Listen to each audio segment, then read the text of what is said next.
des GPS et après ils vont poster leur promenade sur l'application et comme ça, en fonction de ta localisation, tu peux trouver des exemples de balades que les gens ont fait. Ils vont dire si c'est de la terre, s'il y a de l'eau pour que le chien puisse se baigner, puisse boire, si c'est des routes avec de la circulation ou non. Enfin voilà, c'est assez intéressant. Et du coup on avait voulu suivre le tracé, mais à un moment il passait dans un endroit, on aurait dit une propriété privée. On n'a pas trop osé, donc on a fait demi-tour. Et du coup voilà, on a fait une balade un peu plus longue que prévu. Mais c'était très chouette. Alors je ne sais pas si l'application fonctionne dans tous les pays, mais si tu es belge en tout cas, elle fonctionne. Et elle est très sympathique. Et j'ai commencé à enregistrer des promenades dessus quand je vois que personne ne l'a fait avant. Et alors on était trop fiers parce que pendant cette promenade, pour la première fois, on a lâché un petit peu la longe de Kira.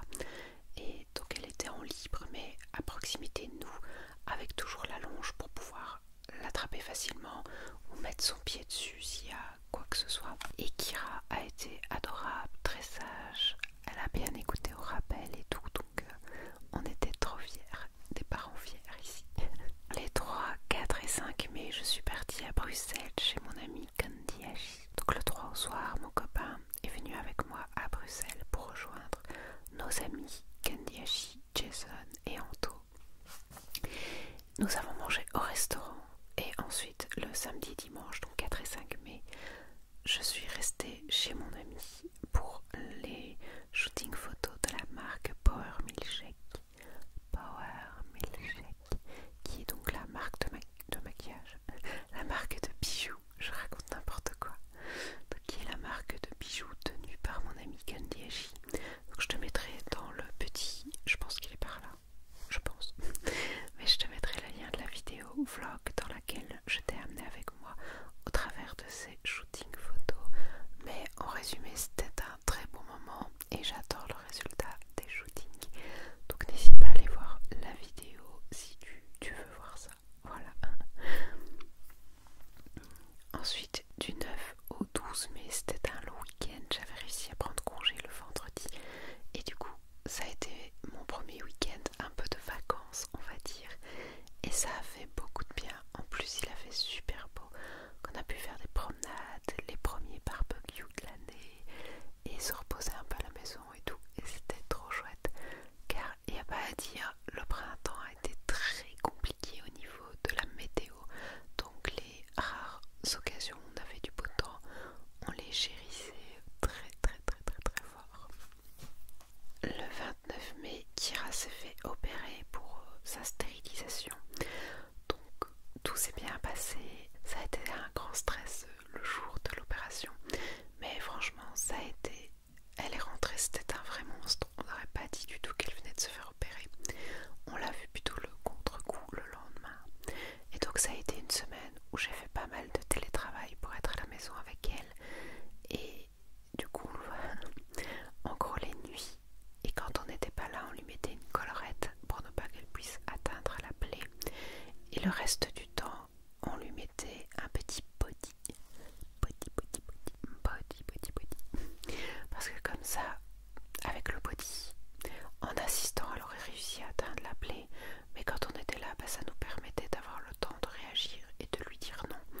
Et de quand même protéger la plaie de tout ce qu'il y a dans son environnement, on va dire. Mais par contre, ouais, la nuit, et quand on partait travailler, notamment la semaine qui a suivi, là on lui mettait la collerette pour être sûr qu'elle ne puisse pas y aller. Mais alors autant le body, c'était une super idée parce que enfin voilà, ça allait, elle était tout à fait normale. Par contre la collerette, ça a été très compliqué. En fait, dès qu'elle l'avait, elle bougeait plus et elle s'arrêtait. Et à un moment où elle voulait avancer, elle se mettait à courir comme une grosse possédée et à se cogner partout et tout. Et vraiment, elle faisait même mal parce qu'elle passait comme ça en mode, je pense qu'elle voulait aller du point A au point B le plus vite possible pour après ne plus bouger. Mais du coup, elle était hyper violente dans ses mouvements. Donc c'était un peu chaud. Et je pense que qu'elle s'est fait opérer le mercredi. Moi j'ai fait télétravail le jeudi, vendredi et le mardi, je pense. Mais du coup le lundi et le mercredi, elle a dû rester avec sa collerette. Et je pense qu'en fait elle faisait rien de la journée et même la nuit nuit, je pense qu'elle dormait pas beaucoup.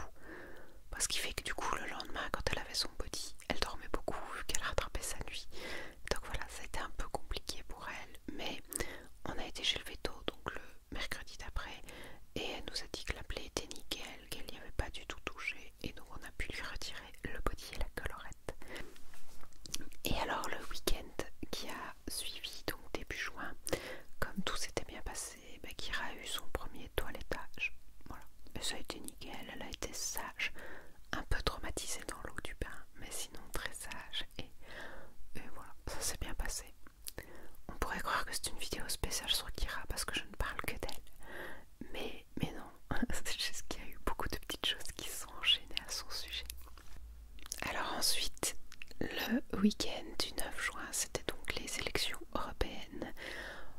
En soi, rien grand chose, à part que le week-end a été magnifique au niveau du temps et surtout que c'est la première fois que j'étais désignée comme assesseur.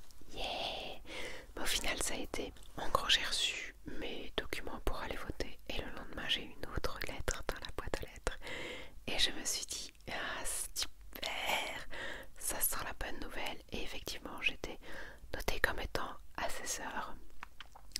Alors ça tombait très mal parce que ces élections étaient à 2 semaines de mon mariage. Mais malheureusement, tu dois répondre si tu seras présent ou pas. Mais en gros, on te fait comprendre que tu as 48 heures pour répondre. Que si tu réponds pas, le tribunal de justice ou je sais pas quoi sera au courant. Et que tu risques une amende et tout et tout. Et on te fait clairement comprendre qu'il n'y a pas vraiment de bonne excuse pour ne pas aller aux élections. Alors je sais que si tu travailles et que tu as une attestation de ton travail ou si tu es en vacances à l'étranger et tout ça, donc voilà, là c'est des bonnes excuses et tu peux les donner.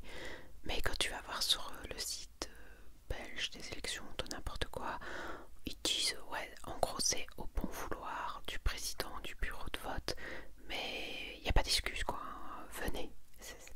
C'est un peu genre, t'as dit oui, t'es consentante, mais en fait on t'a mis un couteau sur la gorge pour dire oui. Du coup, est-ce qu'on peut appeler ça du consentement? Je ne pense pas. Mais bon, pas le choix, donc j'ai répondu oui parce que dire que j'avais mon mariage 2 semaines après, je ne suis pas sûre que c'était une bonne excuse. Du coup, me voilà le dimanche matin, levé à 6h du matin, sachant que le mois de juin était très très compliqué avec mes allergies et que notamment à cette période-là, ça faisait genre 5 jours que je ne dormais presque pas de la nuit parce que je ne faisais que me moucher, j'avais le nez totalement bouché, ça coulait en permanence, donc toute la nuit je ne faisais que me moucher et j'étais réveillée à 5h du matin tous les jours de la semaine parce que je n'arrivais pas à dormir plus, donc c'était une catastrophe. Alors me lever à 6h du matin le dimanche alors que c'est le seul jour où je dormais bien, j'étais dégoûtée, mais voilà, pas le choix. Et finalement, une fois arrivée au bureau de vote, le président du bureau me dit que je suis assesseur suppléant et que du coup si tous les assesseurs effectifs viennent, je pourrais rentrer chez moi et que normalement ils avaient tous répondu qu'ils seraient présents, donc a priori je pourrais rentrer. J'ai attendu un quart d'heure et après un quart d'heure tous les assesseurs effectifs étaient là et donc j'ai donc pu rentrer chez moi. Alors c'est une bonne nouvelle, mais je me suis quand même